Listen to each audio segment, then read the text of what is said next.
for you as a founder, there's this massive opportunity. Like if you go and create a show about your industry and then you host other experts that are in your field, you can basically create this content that's incredibly valuable to the audience that you're trying to sell to. This is Cody. He built more than 20 profitable business generating millions in revenue. I invited him today to talk about the best distribution channel you can build in 2026, a podcast.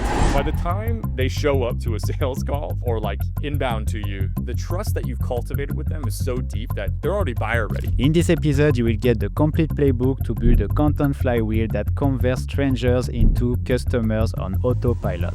Let's dive in. So Cody, you said the most valuable thing you can do as a founder is make yourself famous in your industry. And you can do this with only a podcast, a newsletter about the podcast, and clips from the podcast. So as a founder, tell me why I should actually follow this path and start a podcast.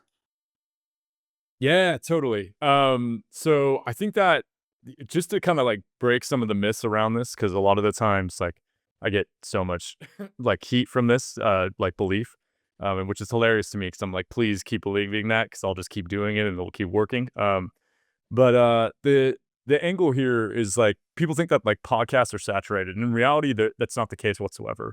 There's tons of generic podcasts that don't go deep on specific industries.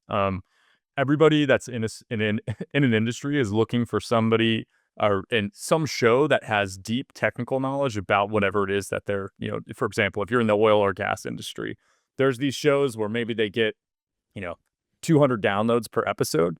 But the buying power of those 200 people that are listening to that show is like, in the hundreds of millions of dollars because it's deep technical information that's related to that industry. So for you as a founder, there's this massive opportunity. Like if you go and create a show about your industry and then you host, other experts that are in your field or whatever it is that you're working on, host them on the show, talk about that deep knowledge, that deep technical knowledge that they have. You can basically create this content that's incredibly valuable to the audience that you're trying to sell to. And so that's kind of like the foundational idea or principle around this. So to break down like the actual process or like what, why this works, and like why you should even think about doing this. Like, you have a show, the data on how many people like listen to you on a weekly cadence. I know my own like personal data as well for this. I have a show and that is literally just, this, and it's an excuse for me to talk to people about their expertise. Like for example, I just had my friend on. He gave basically a 1-hour fireside chat of like exactly how they're running a webinar funnel that, in the last like 6 months has created $1.5 million in ARR, right? Like alone just through that single channel. But the idea here is that as a founder, if you have 100 people show up and they listen to you talk for an hour each week, and if they do that over a 90-day, period, right? So you basically have whatever that is, 12 hours that they spent with you. By the time they show up to a sales call, or like inbound to you, they are so deeply like the trust that you cultivated with them is so deep that they're already buyer ready. And like I literally go through these sales cycles, right, where it's like, but the time we even get on the call, they've already like they believe my principles, they like understand how I think about it, they understand the approach, they understand the beliefs, the thesis, etc. They're bought into the idea. They're now just ready to go and execute it. So it's that sale process, it just decreases that time. And this is what really good marketing actually is in B2B.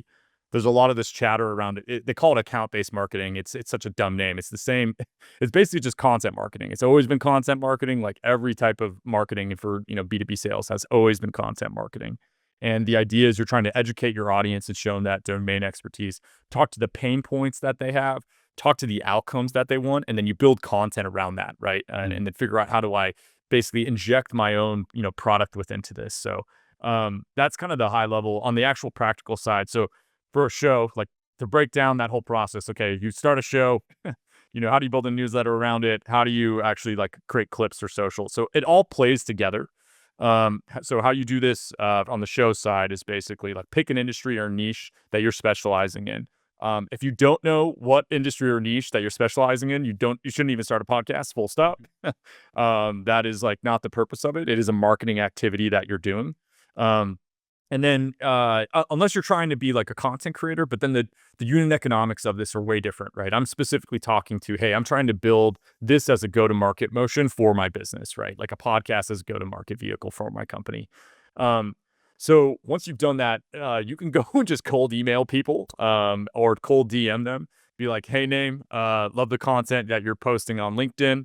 Can I host you on X show? It gets it gets emailed out to 5,000 people, and I'll give you clips for social interested." Um, with that exact like template that I just described, we'll often see like a 10 to 20% response rate, right? Depending on like how big the person is that you're reaching out to. Why does this work? It's because the person that you're contacting, you're coming to them not empty handed. You're like, cool, I have this thing that's valuable to you, which is PR. I'm basically offering you a free PR placement.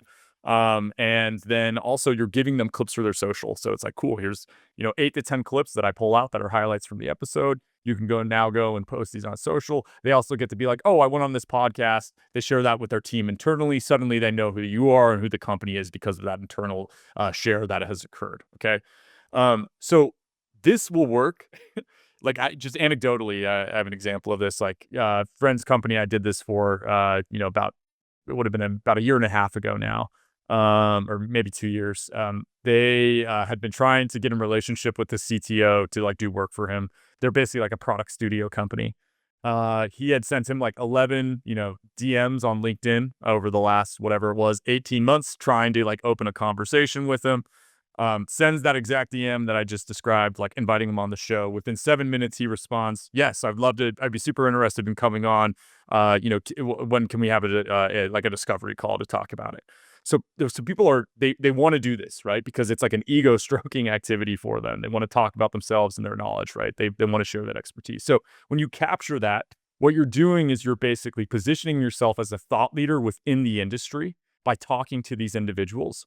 And you're also then able to use that media and repurpose it into other forms of media. So that long form piece of content, that single podcast, that can be pulled out. You can use transcription software to go and extract the transcript. From that transcript, you can write email newsletters, you can write blog posts, you can write long form LinkedIn content, Twitter threads, whatever that is that you can imagine. The best way to do that is you basically are trying to pull out the insights from the episodes and then just like turn those into those their own pieces of content. The other thing that you can do is that long form. You can also go turn that into an ebook, and this is the way to basically like grow that email newsletter. So basically, you offer this as a digital download. It's like I sat down with X, we had a talk about Y, and I learned 1, 2, 3, 4, 5 things. If you want the full PDF, link below or comment, access for this. You put it behind a tally form, and they give you their email. You send them the download, and then now you've just built your email newsletter. So it's got this flywheel component. So the transcript turns into the posts that you're scheduling. Again, you have that call out to join the email newsletter. And then also these clips can be distributed across social as well, or used as like a remarketing tool for your company. So if you have a person that you're talking to that is like talking to a specific pain point that's industry specific that your company solves, you basically take that clip and then you like use that as the hook to then pitch whatever your product is on the paid ad side. So it's like, say somebody's talking about, for example, I'll just use my company Graft as an example. Like it's their challenge is that they're having trouble basically setting up a data pipeline in a data warehouse for their marketing team, right? They don't want to have to go hire a data engineer, and they're talking through that pain. I could take that clip, that hook of like, yeah, it's actually we've been doing this recently. It's been a massive pain setting up a data pipeline in a data warehouse, right? Take that clip, and then right after it, I'd be like, it has been a massive pain until this thing came out, Graft.com, blah, blah, blah, do the pitch. And so it gives you the source material and that is exact language of how your target customer will talk that you can use within your paid ad strategies as well. It's almost like doing like, the old adage is talk to your customers, right? This is a way to talk to your customers in a totally different setting that's way more approachable and way less, it's hard to get people to talk to you, right? It's hard to get people to give you their honest opinions. This environment creates a setting that's very open, that people are willing to share like their kind of like raw ideas. And so because of that, you can just create the most valuable content. Also, if you like don't want to start a show, this is a very easy way for you, like whoever's listening to this, to go and you're trying to create a content flywheel for your company. Just go and find content in your industry that's going viral on YouTube. It's very easy to scrape. Pull out the transcripts, pull out the core ideas, remix those core ideas over and over again. We're like literally running an experiment with this right now with like Twitter bots. We're basically just like scouring YouTube for the viral content from the previous week within a category, and like, basically like how-tos of Claude code related to marketing, etc. We're pulling out the core ideas, and then we turn that into like, like content that gets scheduled out to these social channels. And I think that this is like the thing that people don't realize. Like, if you have entertaining and educational content, like that intersection, and you can make unlimited social accounts for free. And if the content is good, they'll give you free distribution. You just have to have like good content. And this is the easiest way that I found to create good content at scale.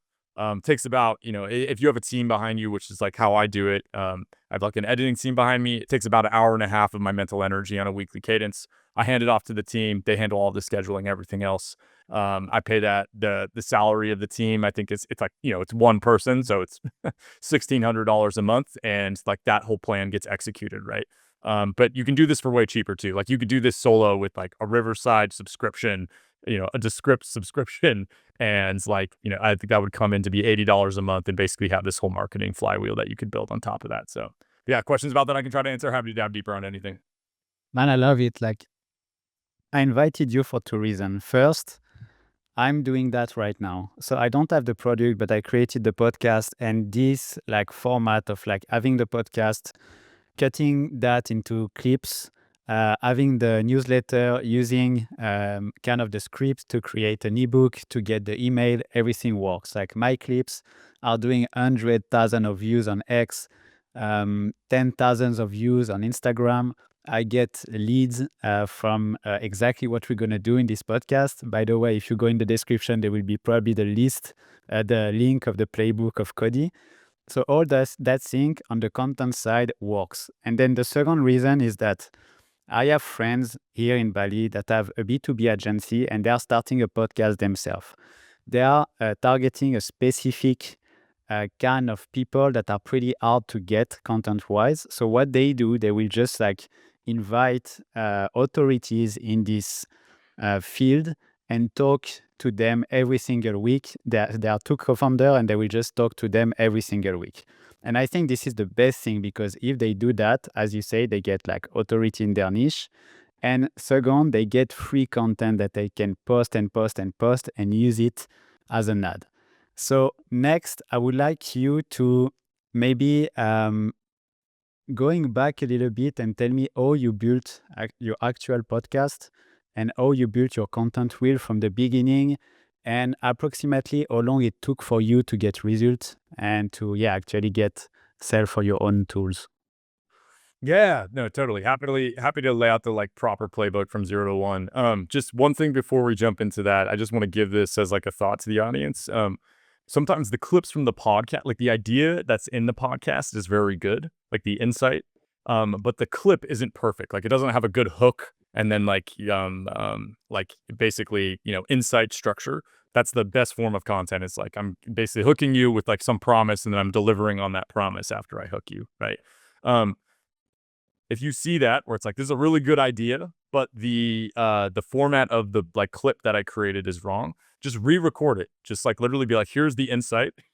Go to Claude and be like, I found, I dropped the whole transcript in. Be like, list 10 insights related to, whatever it is, the topic that you're talking about. I talk about, growth marketing. So I'm like, list 10 insights related to growth marketing. It lists the insights. And then I could say, hey, write a hook insight format. So for all of these 10 insights, it writes the scripts, and then you just literally go and record yourself doing those hooks with script with the insights. So this is just like, again, making derivative content off of the good ideas that occurred within the show. So to take a step back to the actual like process, like the beginning of this, podcasting is a super long form commitment, right? If you look at the podcasters that have gotten huge, they've been doing this for 5 years. That's the only way that it's like possible. With that said, there's a bunch of levers that you can pull to speed up this process. And I'll just talk through like all those that you can do basically. So the first one is building the show with a name that people would go and search for on like Apple Podcasts and Spotify. So people like use those as search engines to discover content. People don't think about this a lot, but this is like one of the easiest ways. So if you go and you search the biotech startups, you're going to see a podcast come up called the Biotech Startups Podcast. It's a friend's company who I've helped. So name the show specifically Biotech Startups Podcast because they wanted to show up for biotech startups and startups within Apple Podcasts. So how do you show up with an Apple Podcast? You just have to get downloads. Downloads is the only thing that matters to like game the algorithm within the search results. They call it podcast SEO within Apple and Spotify. So um, basically, if you just get downloads and the keywords are within the title of the show, the description of the show, and then the show notes of the show episodes, you'll be able to rank incredibly well within the platform. So how do you get those initial downloads? Again, that exact process that we talked about, just going through that cycle. Build an email newsletter about just offer free guides, man. I can't tell you, like, it's so stupid, but just like offering free stuff that's behind an email wall, like it is the simplest thing that you can do to like grow an email list incredibly quickly. Specific strategies that you can use to actually promote that is just have a call to action after every tweet for that free guide. So this is something I did. I did a test of it for this. I was just curious. Like I was like, all right, how quick could I grow an email newsletter on the back of Twitter? This would have been probably 18 months ago. I think at the time I had, I don't know, it would have been around like 7,000 followers there. So just to give kind of people the scale that it was at. All I did was after every tweet, so I had, wrote a tweet. After every tweet, an hour later, a thread would be posted to that tweet. And it would basically be like, if you want to download my for example, I think it was like my 2025, AI for content marketing guide. Click the link below. So it takes them to a form. They download the guide, and then they get added to an email newsletter. I did that for 30 days. I think I grew the email subscribers by like 3,500 in the first month, right? That's entirely just with like free social media traffic on a super small account. This isn't complicated. I think the thing that people get stuck on is they overcomplicate these things.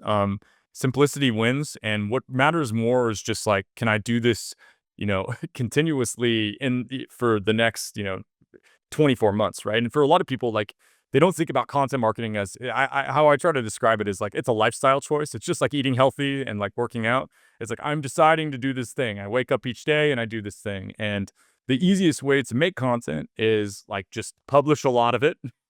Look at what's working. Like, you literally just like sort, for example, whether it's your tweets or your LinkedIn posts or whatever it is that you're making. This is the same strategy with like paid ads. Like, sort what is working. Look at the trends, like what are the common ideas between the things that are working? How do I remix those and say more, like talk more about those winning ideas? And then I repeat that cycle over and over again. So just to give like context to this, like I schedule out 70 tweets a week, right? And I think now we're doing 5 LinkedIn posts a day. And so basically the whole strategy there is like, I'm trying to post a ridiculous amount of content because that's going to give me more surface area to find what people are interested in. Once I identify what people are interested in, then I can go and make more content, like the winning content. And then it creates this like virtuous cycle from a flywheel standpoint. And as long as I can get the attention, I can always like get them deeper into a funnel. But the strategy here is you have to get them, what's the lowest commitment thing that they can do, and then just get them to go deeper and deeper into that purchasing decision. Again, I'm coming from probably a perspective of like, I'm trying to sell a product at the end, not like build a media company. But the media company is the same strategy. I would say this for anybody that's going to do this, and if you're trying to build a media company, like the podcast is a vehicle for the email newsletter. Like, you don't even give a fuck about the podcast. It's the people like the ad dollars that are available to sponsor email newsletters versus the ad dollars that are available to sponsor podcasts. It's like 100x bigger for email newsletters. Why is that? It's because there's a quantifiable like numbers, like they see open rates, they see clicks. They can track the clicks that are directly coming from the email newsletter to their site. And so you need to if you pair these things together, like, hey, I'll sell you an ad slot on the email newsletter in the podcast. That's where you're going to make the most revenue. You almost get the podcast as like a kicker where it's like, cool, like you sponsor the email newsletter, it's $3K a month, whatever. And also we'll like publish at the beginning of the episode. This episode is brought to you by X company. They specialize in Y thing. If you're a Z type of person, they're going to help you do, 1, 2, and 3. Go to their link in the description to learn more. But the majority of that traffic and that revenue as like a media company is going to come from the email newsletter. The podcast is just a vehicle for the email newsletter. It's just source material for the email newsletter. So.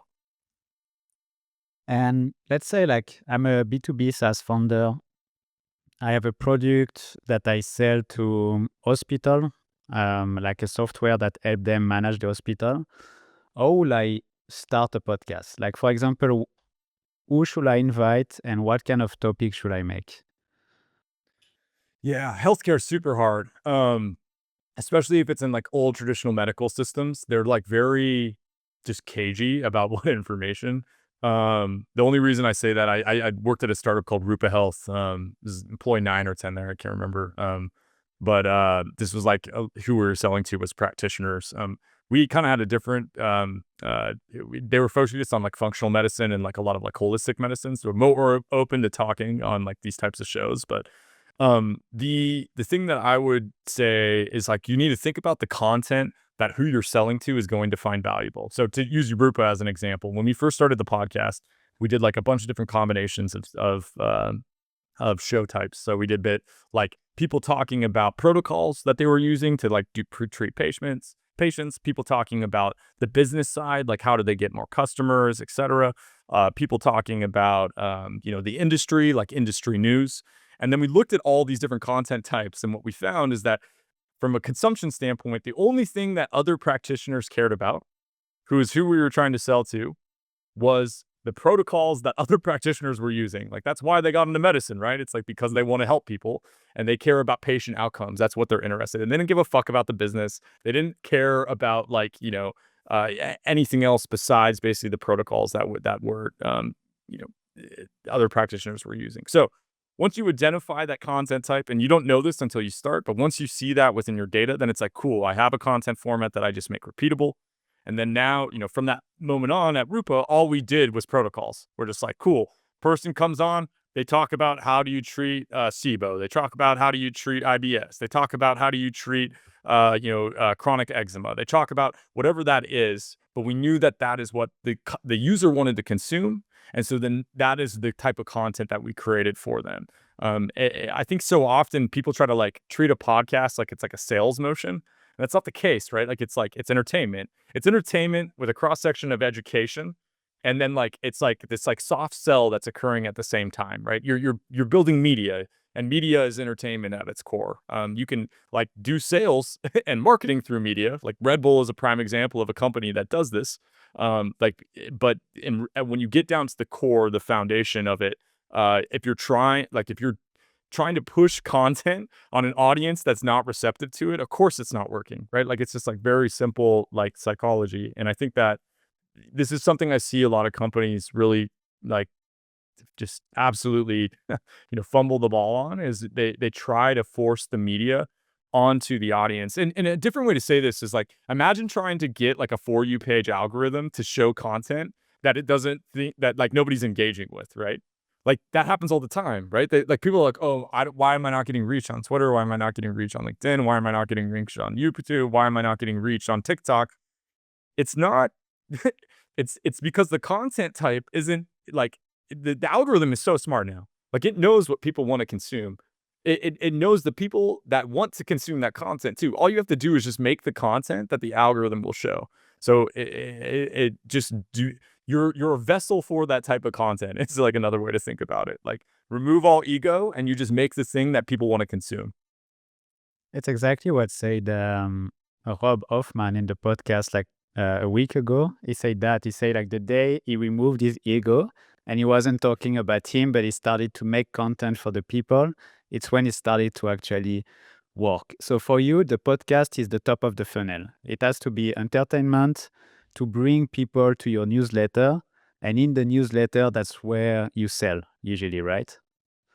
Yeah, I would sell in the newsletter. And like I'm just trying to get them deeper and deeper into like I call it digital gravity. Like I'm trying to create like so much digital mass on the internet that they just get into like rotation around the company and the brand, right? I want them to like rabbit hole down into my company and learn everything that they can about that.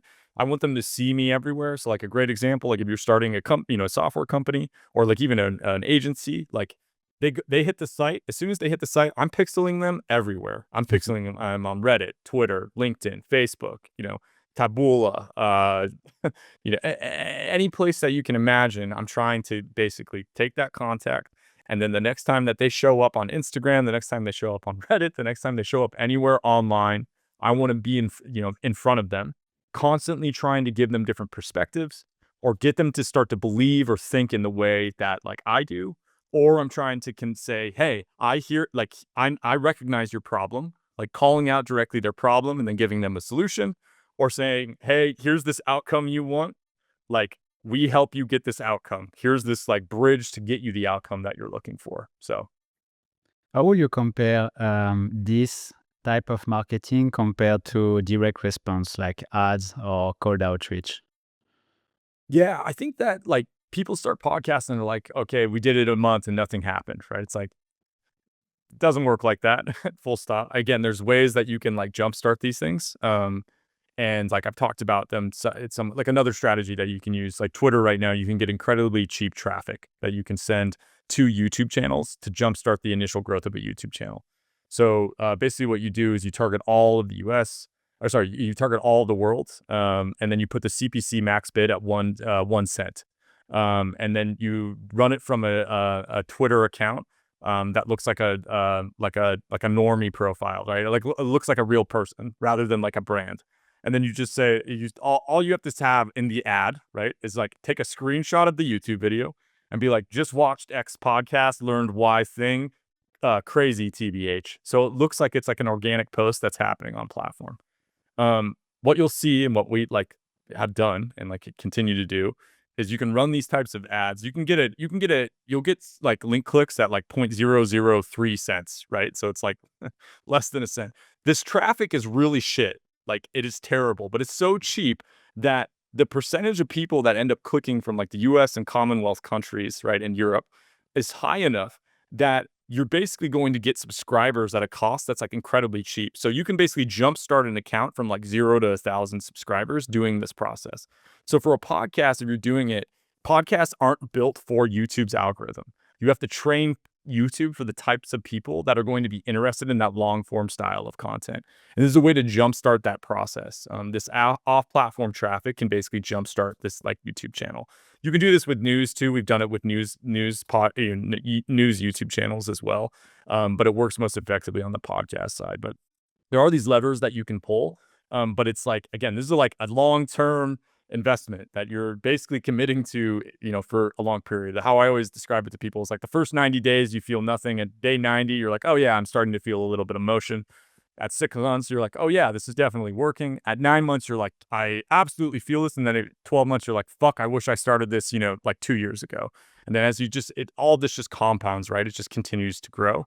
And what happens is you have like just the more content you make, the more surface area you have for discovery. They listen to one episode and then they go and they binge all 52 of the episodes that you filmed over the last year. Yeah. Suddenly they've spent 52 hours with you and now they think like you think, right? They already know, they like have basically ingested everything that there is to know about you and about like what your beliefs are, what your product is, etc. So in contrast to paid ads, which are like transactional, those are going to be way more immediate impact, right? So podcast, long-term investment. If you're like, yo, I need customers tomorrow, Facebook ads, Google ads, like do cold DMs and do like cold email, right?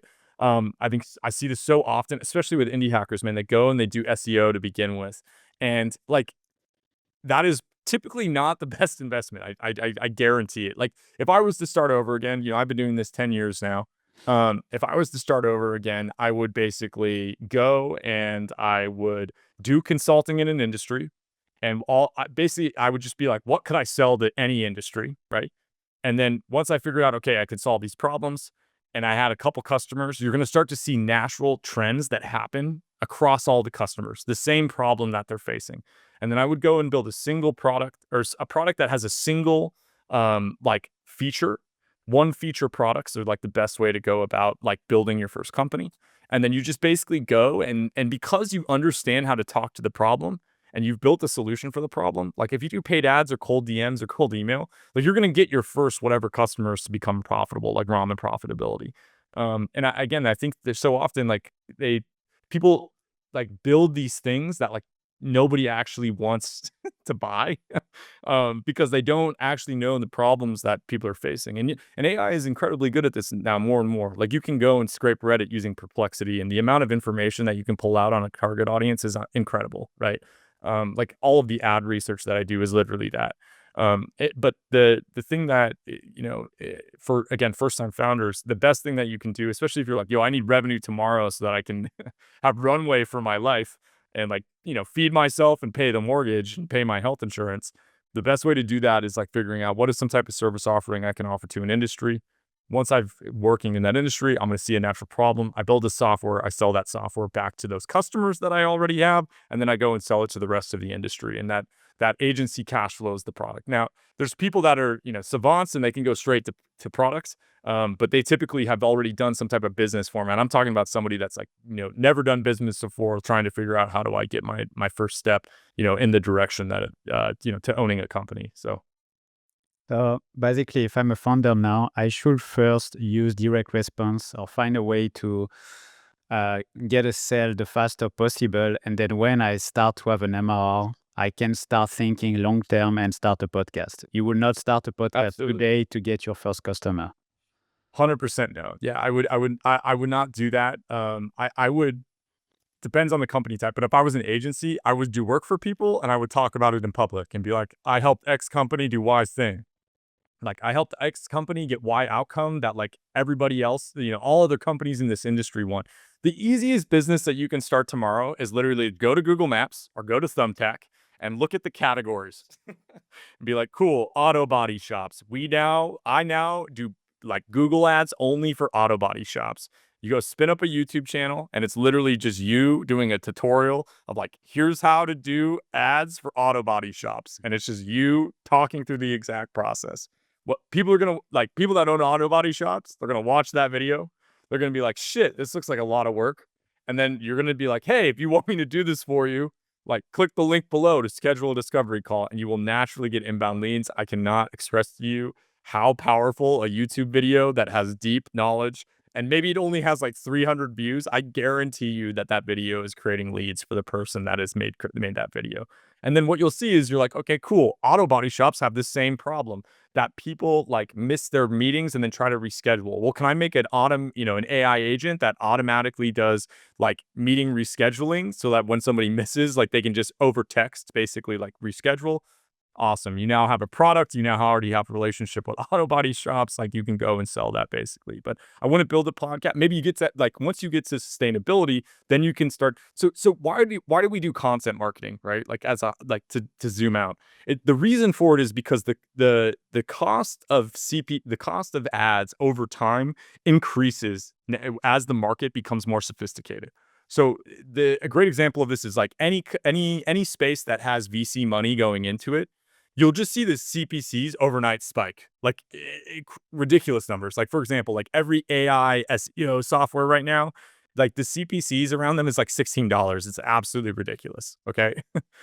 Why is that happening? There's a book, it's called The Cold Start Problem. Strongly would suggest reading it. It's by Andrew Chen. He has this theory. He calls it the law of shitty click-throughs.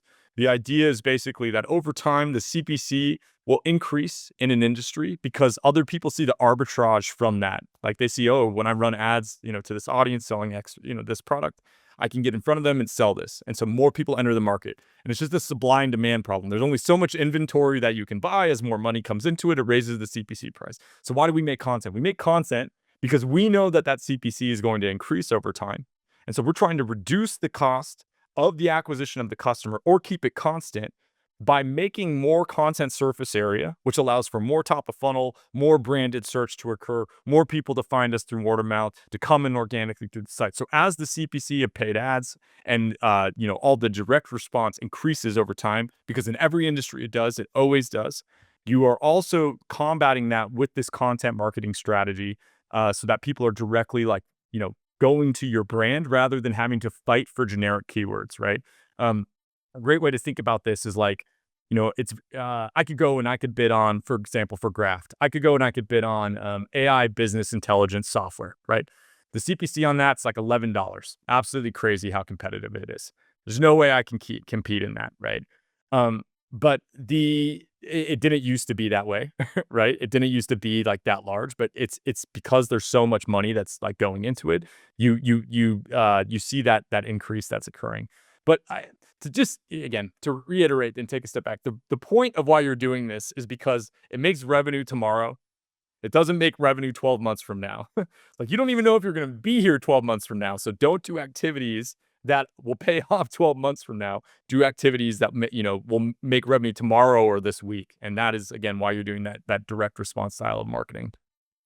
There's also one thing I want to add is that I used to have an info product, and in my sales funnel, I was doing ads. So it was like cold leads, like really leads that were not ready to buy. And in my email sequence, I will send them to podcasts that I did, like on certain topics, exactly like you say. Like if in a podcast I talk about a certain pain point that my ICP have, he will just go watch the podcast and then he will spend an hour with me, then maybe watch another podcast. And what I saw often is that on the sale call, they will say, yeah, I watched few of your podcasts and I'm really aligned with the way you think, or I like the way you are, or whatever, but they spent a lot of time with me. So then they trust me to actually buy the product. So even without waiting for the 12 months to be an authority in your niche, I think that straight away it can help you in your sales funnel, whatever you sell, if it's a B2B product, it can just help you straight away to increase your conversion. I think for a lot of people, at least it will work. Totally. Especially if it is that thing that, like, for example, like an info product, or it's, something that has a higher ticket sale, right? Like if you're in the range of whatever, 3,000 to 5,000 plus dollars, right? That has like a longer sales cycle. It's a bigger commitment. I'm on the direct response. I'm talking more to, like, honestly, Facebook ads full stop probably won't work for like an agency. It just like won't. But unless you're doing like a really sophisticated webinar funnel, which is like possible, or you're doing like, some type of lead gen and then leading them down and, like having them go deeper and deeper into a webinar funnel or some like, email course. But in reality, like what I'm talking about for that direct response is like, oh, I have a software that I'm selling for $39 a month or something like that. Podcast is not going to be the vehicle for that. For higher ticket, absolutely. For info, absolutely. But it's again, these are just like, how I think about it is like, it's just plays in the playbook that are like, if you play basketball or soccer or football or any of these things, right? It's like there's plays that you can run that are good at certain situations in time in the game. And there's other times when like you shouldn't run those because it's a bad thing to, it's a bad play to run. That doesn't mean that it's intrinsically bad. It just means that in the moment in time, it's bad.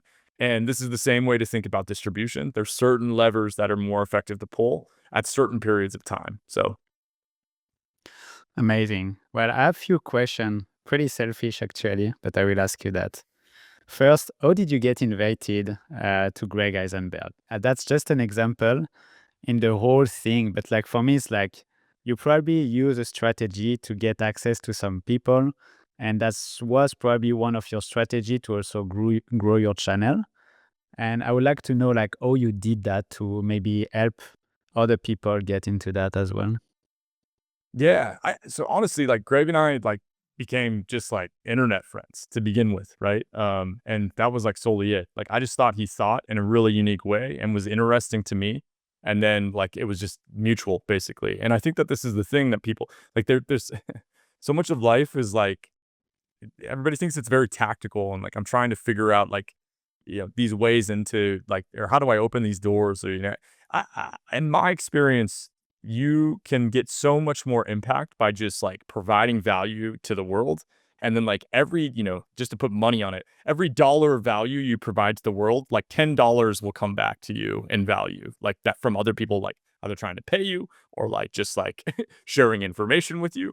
Like, for example, I talk about growth strategies, and it's like literally like, here are the things that I'm using right now that are working for me. Like one I just did recently was like, here's literally my stack that I'm using in Claude Code. Like I built this automation that's using, basically I take a LinkedIn post that people commented and liked on. I scrape it, using Phantom Buster. I find the emails of those people, of those LinkedIn profiles using the Apollo API. I validate those emails with Million Verifier, and then I put those into Instantly AI to do cold email to them.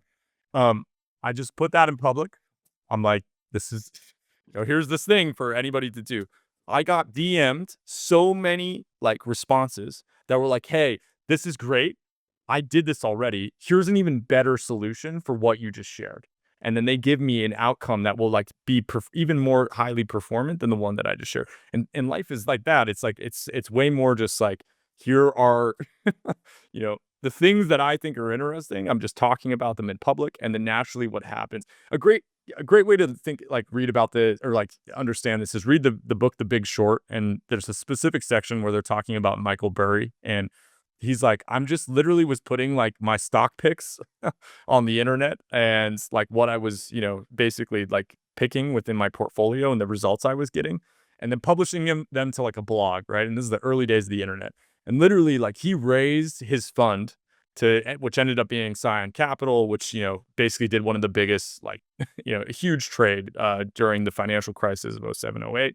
And it was purely off of the back of like him doing things and then just like sharing those things that he's doing in public. And then people naturally will gravitate to that, like whatever it is that you're talking about. So I think, I don't really have like a specific answer of like, you're trying to get in, to meet specific people or get through the doors and specific things. What I've always found is just like, try to be valuable. And I know this is like the same. I remember listening to content like this when I was like 22 and I'm like, I would be like, shut the fuck up. Like it's way harder than that. And I'm like, I think about, I've listened to people say exactly what I'm saying and I didn't believe it. And then you start doing it and you start practicing it and you're like, oh yeah, this is actually how easy it is. It is this simple. It's like literally do cool stuff and talk about it on the internet and things just start happening. Like gears start turning, motion starts happening, and then doors will just start opening to you because like other people will find it interesting that you're doing. Like they will find, what you're doing if you're talking about it. So, tactically though, like if you're trying to actually like go and reach out to people, I think there's something to be said of just like being like, hey, I find what you just said about X is interesting. Like I want to meet you. And like honestly, what probably was the catalyst is Greg changed the name of the podcast to the Startup Ideas Podcast. I thought that was brilliant. I thought he could rank for startup ideas. I did a whole breakdown on like why, like literally everything we just talked about from like naming and like the whole purpose behind it and why it's a bigger audience and like how it actually taps into entrepreneurs, which is a way larger body than people than like, people that are actually running businesses. It was just like a great move. Broke that down. And then from that, he was like, oh, this is super interesting. Like I hadn't thought about it in this way. I did think about it in this way. And like from that, naturally turns into a conversation. But like that can be how it is. It's just like there's no underlying purpose. It's just like, what do I find interesting? Write things that you think are novel about it. And also this is like a muscle that you flex, right? Like I was talking to a friend and he's like, how much content do you make on a weekly basis? And I'm like, I don't know, probably like 150 pieces of unique content a week go out that are like from accounts that I own, right? And it's like he runs a content agency for like founders where like literally all they do is like make LinkedIn content for them. And he's like, dude, I can't get these people to do like a post a week. A post a day, like on their like their media. And again, this is like, if you told me, Cody, again, 3 years ago, go and start making 150 pieces of content a week, I'd be like, no, like that would be, I didn't have the strength to probably do that. This is something you build up into. It's like, everything within business is this. It's like it's so funny. I saw this Alex Hormozy like post that it's like solve rich people problems because like they'll pay more for it. And I'm just over here and I'm thinking to myself like, yeah, I don't think that people that are just starting out like know how to talk to or actually solve rich people problems. Yeah. Like you have to build up the understanding to be able to like operate at that level. And like, again, just to use a sports analogy, it's like you start with like, playing when you're like a kid, then you move up into your teens and then maybe you play like semi-pro and then you play pro. If you just go straight to pro ball and you're a toddler, like you're going to fail. There's no way you're going to be able to like dunk on LeBron. Right. But in contrast, like for some reason, people don't think about business in the same way where it's like, oh, these are these stepping stones that I do to climb the ladder to these larger places. They also just like don't want to go through the process of that. You can speed run that process. Like I know people that have speed run that process that like from the ages of whatever, 17 to 23 have like ran that whole thing that normally takes people 20 years. But in reality, you still have to go through the motions because it's just like muscle memory that you have to build around all of this. And you just won't understand it unless you have that. Yeah, I totally agree. I mean, everyone knows that you will make big money if you run an investment fund for billionaires. Like I know I will Of be rich course, today, it's like, but I will not do that tomorrow. like, yeah, solve rich people problems. Okay. Like, what are those? You have no idea. And the only way that you identify what the idea is you have to like get into that level or into that status, right? That like can understand, oh, I see these problems, right? I can even identify them. And this is like the thing that I think a lot of people don't realize is like asking the right question is actually the hardest thing to do. Right. This is what I see with AI all the time. It's like people try to use AI to make content. And it's just garbage. And they're like, oh, AI is terrible at making content. Like I see this with SEO in particular all the time. It's so funny to me. They're like, AI content doesn't rank. I'm like, bullshit. It's like totally like that's cope. It's user error. Like you can absolutely make AI content rank, but you're not using the tool in a way that is like you're not getting it to do. So just to give an example with this, like AI is trained to the average. So if I'm like write a blog post about X keyword, it's gonna write a really average blog post. So I have to like basically, massage it to like write in a top 10% of content. And there's things that you can do for that. How I do it is I go and I scrape what's ranking on page 1 of Google currently for the target keyword phrase that I'm trying to rank for. I put that into context. I then also record a transcript of me talking about the industry. So for example, I would talk about, with Graph, how AI is changing data analytics for companies, right? You then use those tools as the source material. And you say, okay, AI, here's the source content to work from. Here's the tone of voice to work from with like my own insights. I want you to combine that into an output and then use something like a Claude or a Gemini, 2.5 Flash.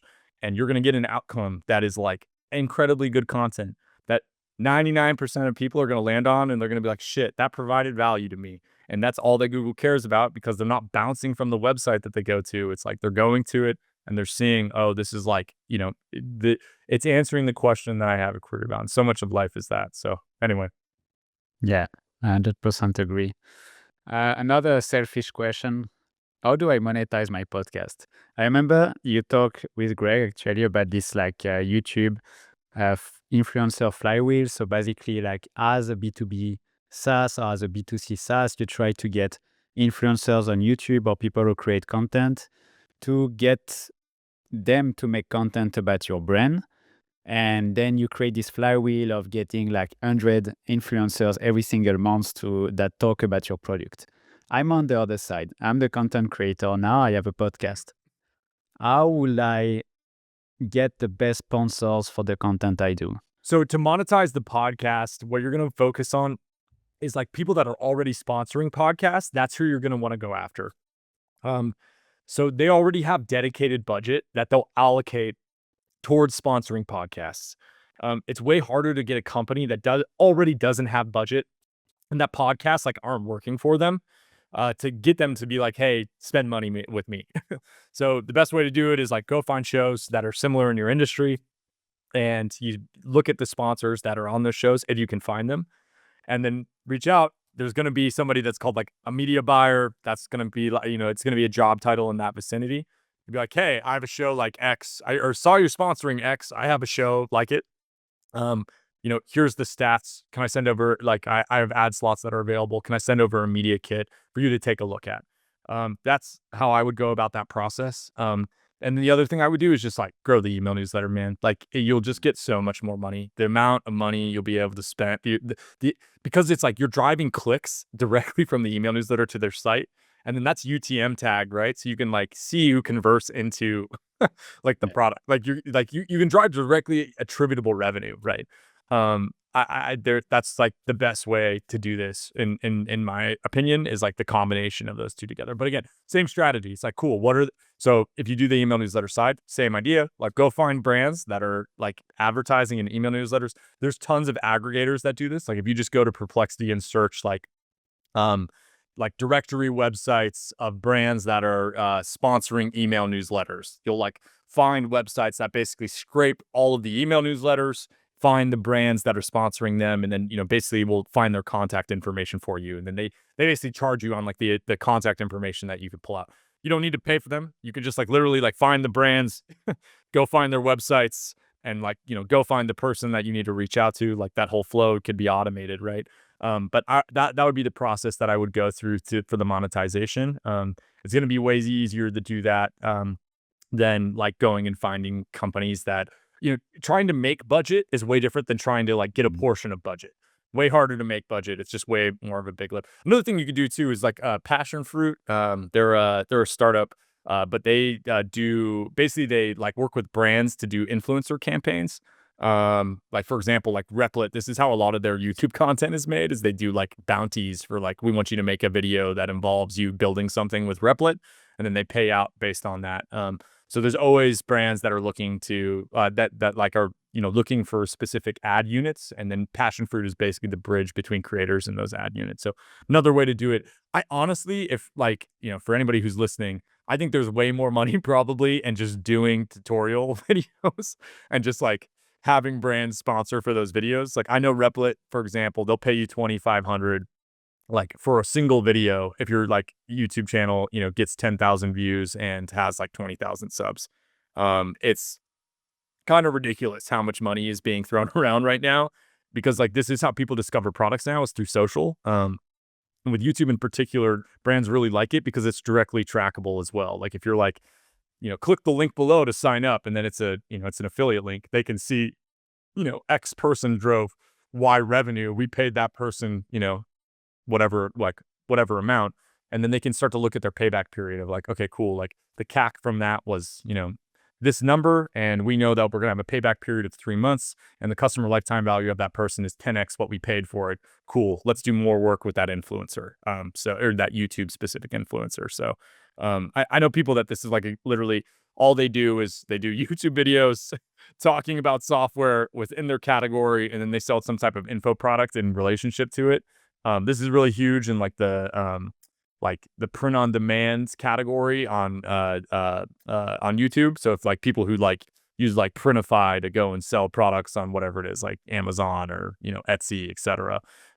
This is like the entire playbook, and you make great money, man. You can make like 400K to $500,000 a year doing just literally that process, being an affiliate, doing these types of content videos, and doing some type of info product. So.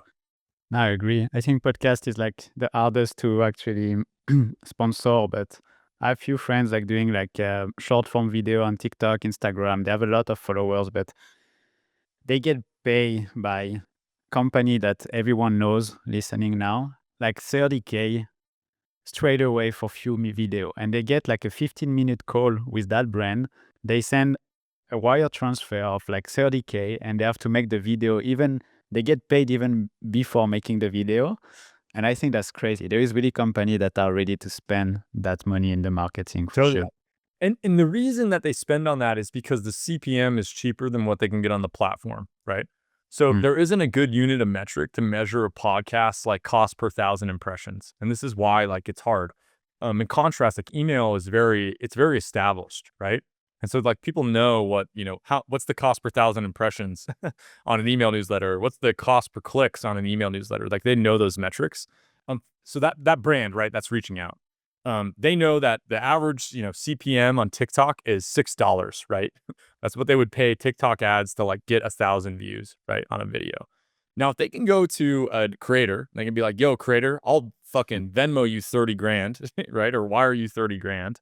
And what that, say that person goes and they get, we'll say 1 million views, right? That's cheaper than what they could get with that same 30K on the platform. And that's the whole game. That's the whole arbitrage. It's just a media buy that's occurring, right? They're trying to get the cheapest media that they can get in whatever format that they can get it on the platform that their customer that they sell to is on. And so that's like largely the reason is just because like the market isn't super sophisticated. With that said, though, when you get to scale as a podcast, that's where like the money is made. But you have to do it like 5 years. Like if you stay doing it and stay, soluble for 5 years, then it's a whole, it's a whole other game. The the challenge though is like, can you survive that long? And everyone's like this. Like if you look at all the podcasters that are starting to pop off right now, it's like literally 5 years ago they started. Like Dwarkesh is a great one, right? Who's in the AI space. It's like 5 years of him just like doing fucking podcasts, right? And like in the last like whatever year, he's just like it's mooned. And the reason for that is because it takes that long to like build this type of this type of media. But once you get there, the trust is so deep. Like you're never pulling a Huberman fan away from Huberman, right? Yeah. Like it will be impossible to like pull them out of it. Where in contrast, like a fucking, a short form TikToker, there is no like the depth of relationship is so much smaller. Especially if they're doing dumb stuff like news or whatever, right? Where it's like anybody could do this. You're just like a talking head at that point. You're not giving me anything that is like unique, specific value. And so anyway, I would challenge everybody that's like, I want to do this media thing to think about that, like in their decision-making process. Cause it's just, it's, you can do this, the podcast long form thing, but you have to think about, okay, what are the other things that I do in the short term to be able to sustain, this long-term investment, this long-term bet. So Yeah, I agree. I think for me, I do that out of passion. I want to talk to guys like you. Like I do that twice a week. I'm the happiest. I can exchange to people I want to talk to. But if it's not totally. something that you feel good doing for the next 5 years, except if, like the playbook we talked about, you want to do that to sell your product, which you will make money pretty fast, then I think it's two different things. But yeah, the podcast I'm doing right now, I know I can do that for 5 years because I love doing it. And I think that's the big difference. No, Um, totally. And as long as you can sustain, I think again, like think about it as a lifestyle choice, right? Like it's like the same, say you're overweight and you're like trying to get back in shape. If you go and run 8 miles, like you're probably going to hurt yourself, on day one. But in contrast, if you like slowly build up into that, like you develop again, that ability to do everything just compounds over time, right? I had a mentor that said this to me, and it's like my mantra that I just like patience, persistence, and compound interest. That is like the thing that I've like lived by, and it's so true. It's like just if you show up longer than everybody and do things that compound and just like can sit in the quiet moments. Like this is the hardest thing as an entrepreneur that I don't think anybody talks about is like I like there's quiet moments that happen where you just have to like sit there and not do anything. Because if you go and you fuck with anything in your business, you mess up the machine. And like literally I have a moment like that right now. Like we figured out our positioning, we figured out our motion, like we figured out like our go-to-market motion, we figured out like how to sell the product. We have all these, and I just literally like have to like not do anything, which is like a very unnatural state for anybody that's good at building businesses. And I think that is like a skill that you have to learn. But again, just that reminder. Last maxim that I kind of live by is like when it's working, don't touch it, because I see so many. I've worked at startups that have done this, where it's like literally perfect pipeline, right? Like you could just like you put $1 in and like $6 of customer lifetime value is coming out, right? You just like, it's like the things you live for. And they're like, well, we don't know why this is happening. Like, let's go tinker with this and see and then they fuck it up and they're like, okay, let's go back. And then they try to go back and it doesn't work in the same way. And they're like, well, what happened? It's like, because you messed with the machine when it's working. Like if it's not broke, like don't fix it. It's that simple idea. And that applies to business as well. And I would love to leave people with that. Like once you find the thing, like just let the thing work and get out of its way. So. that's a good one. Well, I will pick up your brain for a last question. I think a lot of people want to know. If you had to start over from scratch in 2026, you built a few successful bootstrap SaaS and company. What would be your like 80-20 plan to go from ID to validation to building the product to distribution? Yeah, so I'm obsessed with like exact match domains right now because they rank incredibly well on like Google. So an example of this one I got recently, or I guess it's not that recent now, but I picked it up because it's just an awesome domain. Is AI infographic generator. Gets about like 14,000 searches per month. When you look at the keyword volume. I don't even know what's on the site anymore. I don't think there's even anything up. We like validated it over a weekend and got somebody to buy an infographic. So we're like, all right, cool. This is now a thing that we'll build at some point in the future. But the reason I would focus on those is basically you want to find like a job to be done that is augmented by AI, and then figure out some type of like distribution strategy that's super simple for you to go after. So like infographic generator is a very like, search for keyword.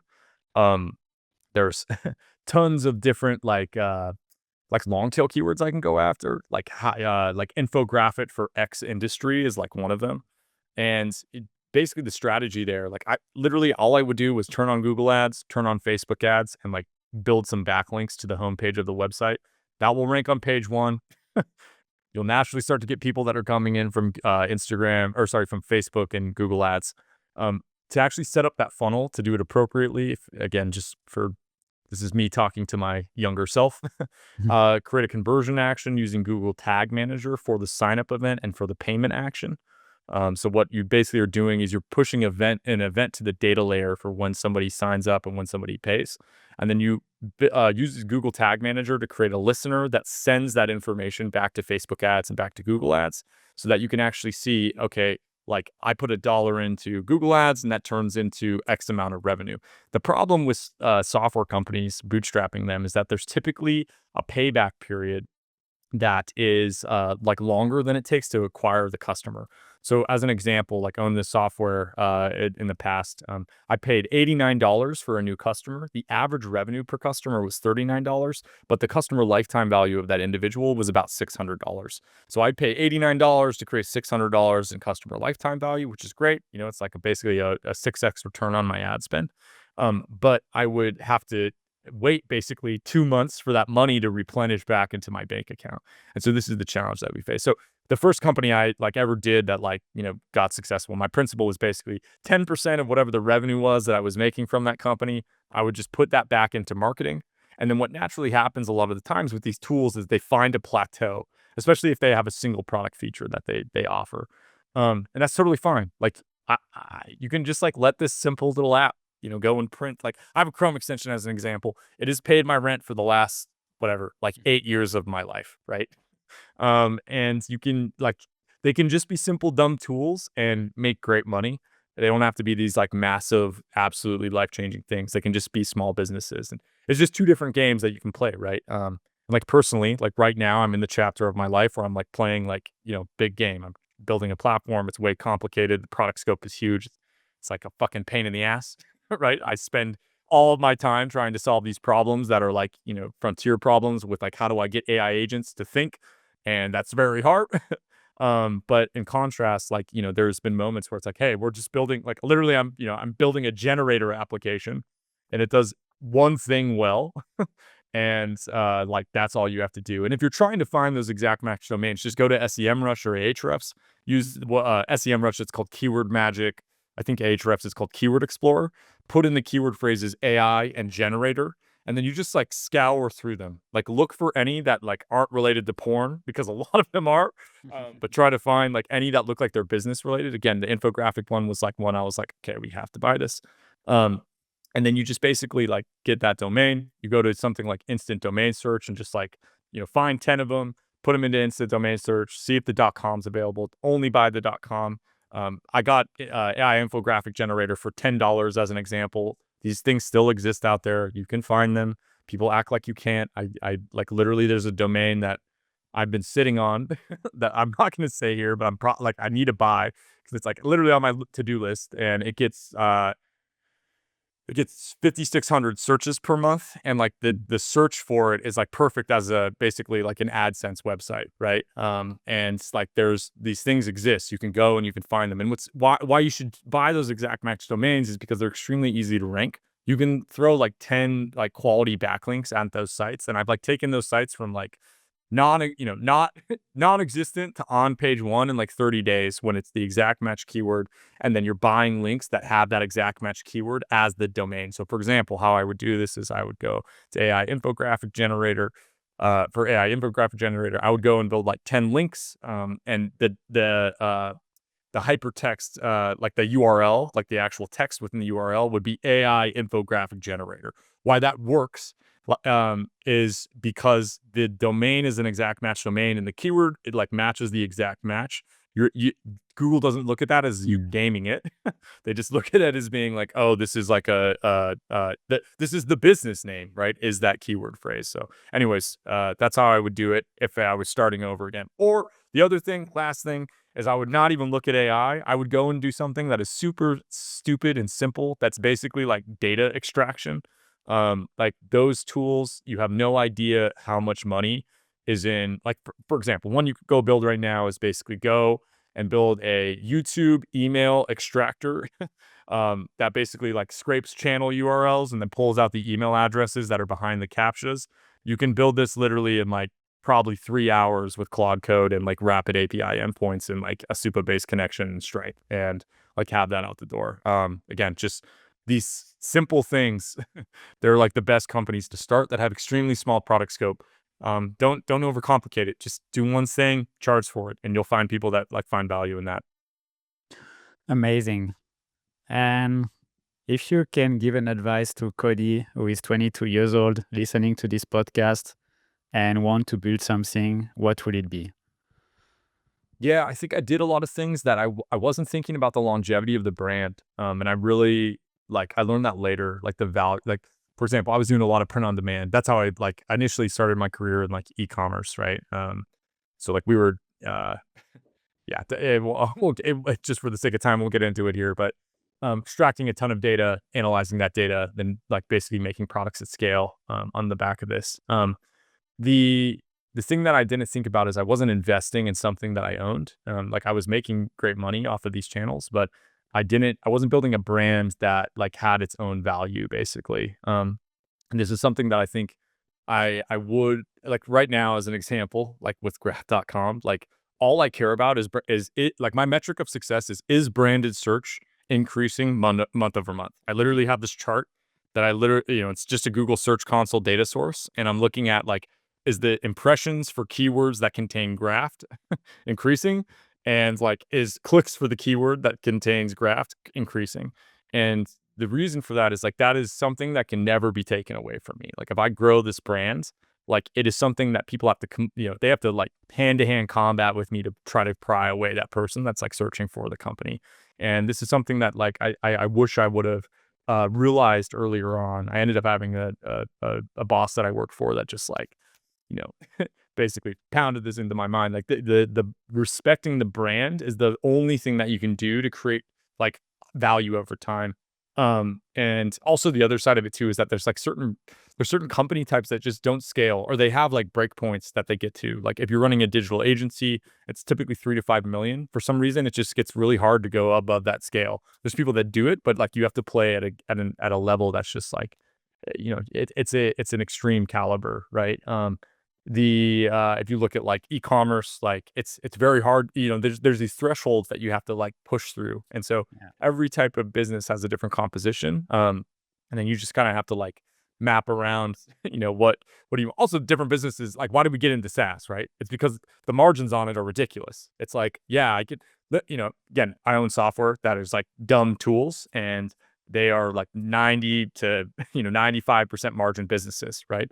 Like it's unbelievable. Like this is the dream, and like it has like one employee that works customer support. Like, are you kidding me? That's like what everybody lives for, right? But I think that the challenge is that it's just a hard thing to do, right? Like that's why it's like everybody wants it, but then when you actually get into it, it's way more challenging than you actually think it is. So to again initiate that initial flywheel, just do the simplest thing. Like don't overcomplicate it. Create small product scope, do one thing well, and you'll have way more people pay you than doing like a bunch of things like very like mediocre. So Amazing, Cody. Thank you for your time. I will add the link below in the Thanks for hosting to get the playbook of Cody, so I can get your email and get some sponsors. I love it. Yeah. And if you're listening to this and you run a go-to-market team, my company graph.com is basically an AI data analyst for GTM teams. We plug into all your data sources. We build the data pipeline, the data warehouse, and then also the visualization software. So we basically, augment what a data engineer would do previously. We'd love to help you if you're facing those challenges with trying to figure out how you're getting new customers and how your company is growing. So anyways, just throw that in there for everybody as well. Perfect. Again, the link will be below for Graft as well. Thank you again, Cody. Thank you, brother. Appreciate and it. I will see you. Yeah, soon. thanks for having me on. I'd love to come back later on in the future. Let me know in like, whatever, 6 to 9 months, and we can come back and talk about the new stuff that I'm seeing. So Let's do that.